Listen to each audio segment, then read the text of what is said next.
Everyone, আসসালামু আলাইকুম। Welcome back to my new blog. খুব সহজে আপনারা সন্ধ্যার নাস্তা খুব সহজে বানিয়ে ফেলতে পারবেন মাত্র 2 মিনিটে।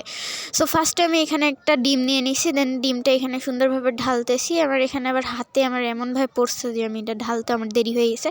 দেন তারপর এখানে চামচ দিয়ে সুন্দরভাবে এখানে গুলাই নিব, ডিমটা সুন্দর করে এভাবে গুলাই নিব। আর এটা কিন্তু আমিই রাঁধছি, আপনারা আবার বললেন না আমার আম্মু রেঁধে দিছে। সো আমি ছোটো মানুষ হিসাবে আমি অনেক কিছুই রাঁধতে পারি। সো এখানে ফার্স্টে ভালো করে এটা গুলাই নেওয়ার পরে এখানে তারপরে একটু চিনি দিয়ে দিছি পরিমাণ মতো, আপনাদের পরিমাণ মতো আপনারা দিতে পারেন। দেন তারপরে এখানে আমি ভালো করে গুলাই নিতেছি। ভালো করে আপনারাও গুলাই নেবেন যাতে চিনিটা একদম মেল্ট হয়ে যায়, চিনিটা ডিমের সাথে যেন একদম মেল্ট হয়ে যায়। সো তারপরে এখানে অল্প একটু একদম 1 চিমটি পরিমাণ লবণ দিবেন আপনারা। 1 চিমটি পরিমাণ লবণ দেওয়ার পরে এখানে পাউরুটিটা নিয়ে আপনারা একটু চাকু অথবা চামচ দিয়ে এভাবে একটু ফুটা ফুটা করে দিয়ে 2টা চামচ নিচ্ছি আমি। দেন চামচ দিয়ে ফুটা ফুটা করে দেওয়ার পরে এখানে আমি ভিজাই দিছি। দেন এগুলো করার পরে আমি চুলাটা ধরাই দিছি। আর আমি চুলায় তেল দিতে ভয় পাচ্ছিলাম যদি আবার ছুটে ফুটে গায়ে পড়ে, এই কারণে আমি কড়াই দিয়ে ঢেকে তারপরে হলো আমি তেলটা দিছি।